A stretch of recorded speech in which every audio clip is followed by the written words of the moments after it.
2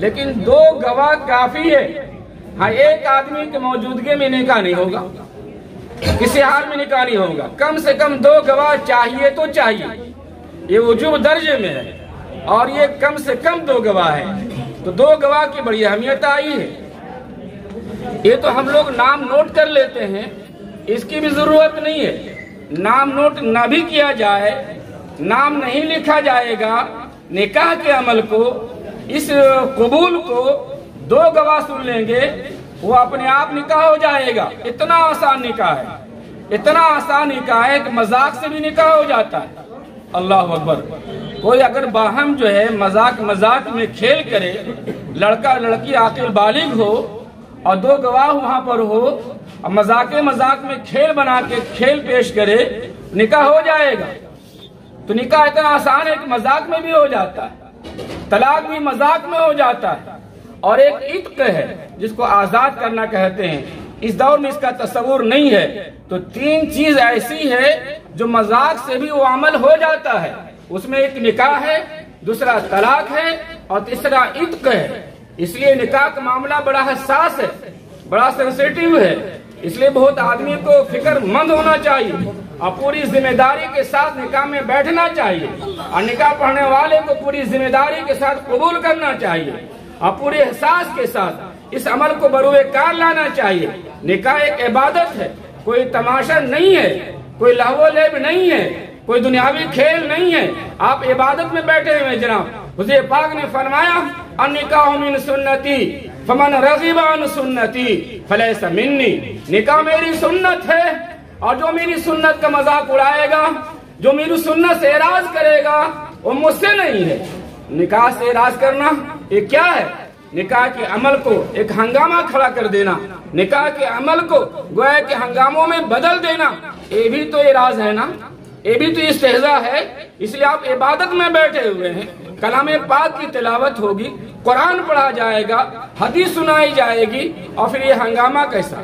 اس لیے میرے محترم بزرگ دوستو, یہ ہمیشہ دیا ٹھیک ہے آپ براتی میں آئے ہیں, لیکن اگر غور کیا جائے شریعت کی روشنی میں, براتی کا کوئی تصور نہیں ہے, تلک جہیز کا کوئی تصور نہیں ہے, لڑکی والے پہ کوئی ذمہ داری نہیں, کوئی ذمہ داری نہیں ہے.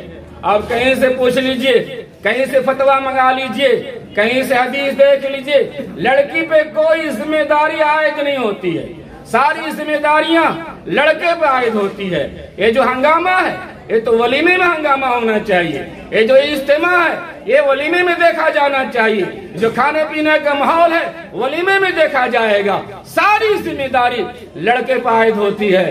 آپ جو قبول کر رہے ہیں, ایک اجنبیہ کو آپ اپنے نکاح میں لے رہے ہیں, باپ سے کہہ کر کے, لڑکی کے والد سے کہہ کے, کل تمہارے ذمہ اس کا نان و نفقہ تھا, علاج و معالجہ تھا, خرچہ پانی تھا, خوشی غم تم سے جڑی ہوئی تھی. اے لڑکی کے والد, میں قبول کرتا ہوں ساری ذمہ داریوں کو, تمہاری بیٹی میری بیوی بن گئی ہے, اب جو اس کے اخراجات ہوں گے میرے ذمہ ہوں گے. لڑکا گویا کہ بھری محفل میں اعلان کرتا ہے, اور پھر اس کی خوشی میں, اس کے اظہار کے لیے ولیمے کے شکل میں پروگرام ہوتا ہے, اور ولیمے میں دوست احباب جمع ہوتے ہیں, مبارکباد دیتے ہیں. یہ عمل حسین ہے, ولیمہ ہونا چاہیے.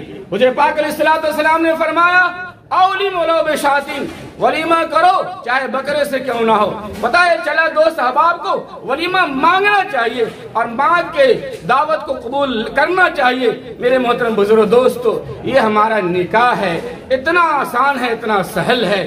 اس لیے اس بات کو سمجھیں اور اس بات کو رواج دیں, اور کسی پر کسی طرح کا کوئی بوجھ نہ بنے. ہماری جانب سے کوشش ہو کہ کسی پر کوئی ظلم نہ ہو. حضور پاک نے فرمایا من سلم المسلمون من لسانہ ویدہ. اس حدیث کو آپ غور کریں گے جی, کوئی معمولی حدیث نہیں ہے. کیا فرما رہے ہیں؟ من سلم المسلمون من لسانہ ویدہ. وہ مسلمان نہیں ہے جس کی زبان سے کسی مسلمان کو تکلیف ہو جائے, وہ مومن نہیں ہے جسے کسی کے آزر زوارے سے کسی کو تکلیف ہو جائے. تو کیا ہماری کوشش رہے گی کہ ہماری جانب سے کسی کو تکلیف نہ ہو؟ جو بھی ہمارے ہاں مہمان آئے ہیں ان کو ہم مہمان سمجھتے ہیں, ان کی کوشش ہو کہ ہماری طرف سے میزبان کو تکلیف نہ ہو۔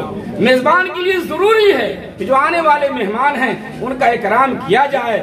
فَلْيُكْرِمْ ضَيْفَهُ، مہمان کا اکرام کرو۔ تو میزبان کے لیے ضروری ہے کہ مہمان کا خیال رکھے، اور مہمان کے لیے ضروری ہے کہ میزبان کا خیال رکھے۔ ہر چھوٹے کے لیے ضروری ہے کہ بڑے کا اکرام کرے۔ حضور پاک نے فرمایا مَن لَّمْ يَرْحَمْ صَغِيرَنَا وَلَمْ يُوَقِّرْ كَبِيرَنَا فَلَيْسَ مِنَّا، جو چھوٹے بڑے کا اکرام نہیں کرتے ہیں اور جو بڑے چھوٹے میں شفقت نہیں کرتے ہیں وہ ہم میں سے نہیں ہیں، یعنی ہماری جماعت سے نہیں ہے۔ گویا کہ ہماری ضروری ہے کہ ہمیں جو چھوٹے ہیں وہ بڑے کا اکرام کرے، اور یہ بھی ضروری ہے کہ جو بڑے ہیں چھوٹے میں شفقت کرے۔ بھائی اللہ نے، اللہ کے رسول نے ہماری طریقہ بتلایا ہے، ایسا کوئی عمل کیا جائے جو ہماری ذات سے کسی کو تکلیف نہ ہو۔ نہ مہمان کو تکلیف میزبان سے ہو، نہ میزبان کو تکلیف مہمان سے ہو۔ خوبصورت شکل میں اور پروقار انداز میں نہایت متانت کے ساتھ یہ نکاح کا عمل بروئے کا لایا جائے، اور سب لوگ خوشی خوشی جائیں، اور سب ایک دوسرے کو مبارکباد دیتے ہوئے جائیں، اور سب لوگ یہاں سے ثواب لیتے ہوئے جائیں۔ اب جو عمل کرنے جا رہے ہیں، قرآن پڑھیں گے، آپ قرآن سنیں گے، اللہ کی رحمتیں نازل ہوں گی، برکتوں کا نزول ہوگا، اور فرشتے آ جائیں گے آسمان سے زمین پہ۔ اس لیے کہ حدیث پاک ہے جب زمین پہ اللہ کا ذکر ہوتا ہے، نبی کریم کا ذکر ہوتا ہے، آسمان کے فرشتے زمین پہ آ جاتے ہیں۔ تو جہاں پر تلاوت قرآن ہوگی، جہاں پر قرآن پڑھا جائے گا، آسمان کے فرشتے نہیں آئیں گے۔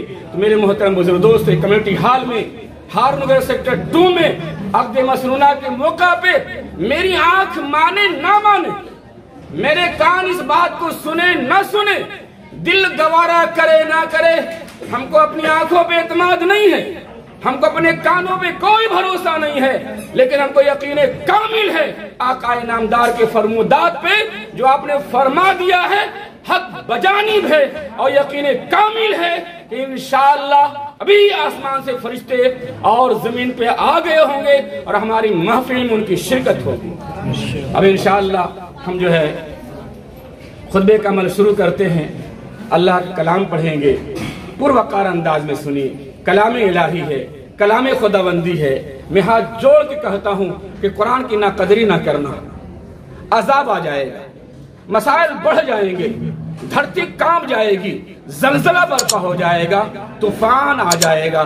کلام الہی ہے، کلام الہی کی جہاں ناقدری ہوتی ہے خدا کا عتاب اتر آتا ہے۔ میں کلام الہی پڑھ رہا ہوں۔ نحمدہ ونصلی علی رسولہ الکریم، اما بعد، اعوذ باللہ من الشیطان الرجیم، بسم اللہ الرحمن الرحیم۔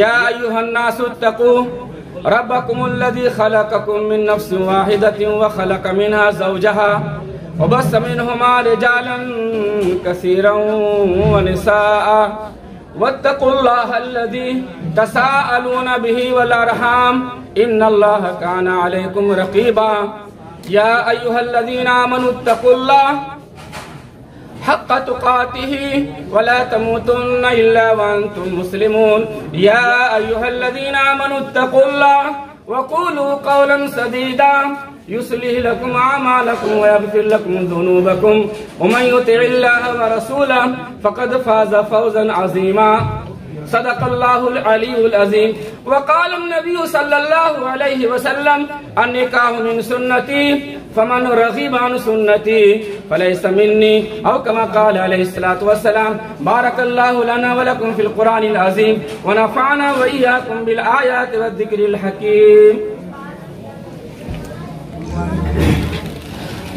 تمام حضرات کے روبرو بھری محفل میں، بھرے مجمع میں متعینہ دو گواہوں کی موجودگی میں گواہ اول جناب محمد مبین الحق ول محمد فضل الحق مرحوم، گواہ ثانی جناب محمد صدر الدین صاحب ول حاجی عبدالغنی صاحب، یہ متعینہ دو گواہوں کی موجودگی میں سارے حضرات کو روبرو 25,000 نقد روپے چیک کی شکل میں آپ کی زوجیت میں، آپ کے نکاح میں نغمہ مناف بنت محمد مناف الدین کو دیا، آپ نے قبول کیا؟ الحمدللہ۔ اللہم تقبل منا انک انت السمیع العلیم وتب علینا انک انت التواب الرحیم۔ ربنا آتنا فی الدنیا حسنہ وفی الآخرۃ حسنہ وقنا عذاب النار۔ اے اللہ اس عقد مسنونہ قبول فرما دے، اے اللہ اس نکاح میں برکت ڈال دے، رحمت ڈال دے، اے اللہ اس ازدواجی زندگی میں سکون عطا فرما دے، اے اللہ ان دونوں جوڑوں کی برکت سے دو خاندان کو میں ملا دے، اے اللہ دونوں خاندان میں محبت ڈال دے، اے اللہ اس نکاح کو نسل انسانی کا بقا اور نسل انسانی کا ذریعہ بنا دے، اے اللہ ہم سب کے حاضری قبول فرما لے، ہم سب کی شرکت قبول فرما لے۔ صلی اللہ تعالی علی خیر خلقہ و صحبہ اجمعین برحمتک یا ارحم الراحمین۔